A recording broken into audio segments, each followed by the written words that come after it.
மதுரை முத்துப்பட்டி பகுதியில் அங்கன்வாடி உணவுப் பொருட்கள் வைக்கப்படக்கூடிய அறையின் மேற்கூரை இடிந்து விழுந்த விபத்தில் ஒரு குழந்தை உட்பட 2 பேர் காயங்களுடன் மருத்துவமனையில் அனுமதிக்கப்பட்டிருக்கிறார்கள். இது பற்றிய தகவல்களை எமது செய்தியாளர் ஜெகநாத் விவரிக்க கேட்போம். ஜெகநாத், வணக்கம். இந்த விபத்து பற்றிய கள விவரங்கள் என்ன? தற்பொழுது அனுமதிக்கப்பட்டிருக்கக்கூடிய இந்த குழந்தை உட்பட இருவருடைய நிலைமை என்ன? வணக்கம். மதுரை முத்துப்பட்டி பகுதியில் செயல்பட்டு கொண்டிருக்கக்கூடிய அந்த அங்கன்வாடி மையத்தில் 20க்கும் மேற்பட்ட குழந்தைகள் படுத்து வருகின்றனர். இந்த அங்கன்வாடிக்கு அருகே உள்ள அந்த கோவில் தெருவில் உள்ள அந்த குழந்தைகளுக்கு உணவு தயாரிக்கும் பொருட்களுக்கு தனி அறை இருக்கிறது. அந்த அறையில் தான் உணவுப் பொருட்கள் வைக்கப்படும்.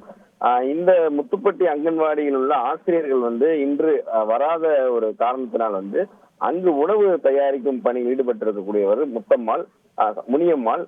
அந்த முனியம்மாள் இன்று அந்த ஆசிரியர்கள் யாரும் வராத ஒரு காரணத்தினால அந்த குழந்தைகளை அழைத்து கொண்டு இந்த உணவுப் பொருட்கள் வைக்கப்பட்டுள்ள அறைக்கு அழைத்து சென்றிருக்கிறாரு.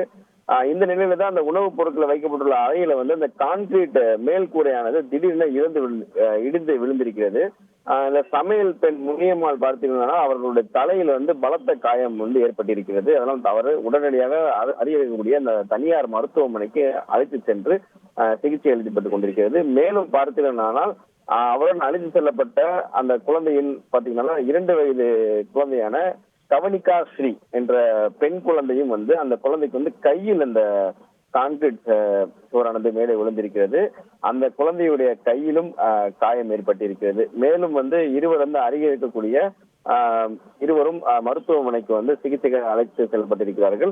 மற்ற குழந்தைகள் 2-3 குழந்தைகள் உள்ளே இருந்திருக்கிறார்கள். அவர்களுக்கு அதிர்ஷ்டவசமாக அவர்களுக்கு எந்த ஒரு காயம் ஏற்படவில்லை என்பது குறிப்பிடத்தக்கது. மேலும் பார்த்தீங்கன்னா 2 அந்த சமையல் பெண்ணும் அந்த 2 வயது குழந்தையும் தற்போது அந்த 2 பேருமே தற்போது அவர்கள் உயிருக்கு எந்த ஒரு ஆபத்தும் இல்லாமல் காயங்களுடன் தற்போது அவர்கள் சிகிச்சை அளிக்கப்பட்டிருக்கிறார் என்பது குறிப்பிடத்தக்கது.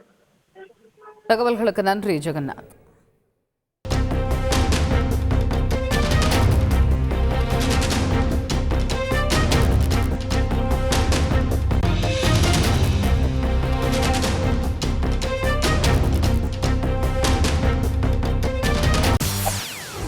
செய்திகளை உடனுக்குடன் தெரிந்து கொள்ள உடனே சப்ஸ்கிரைப் பண்ணுங்க.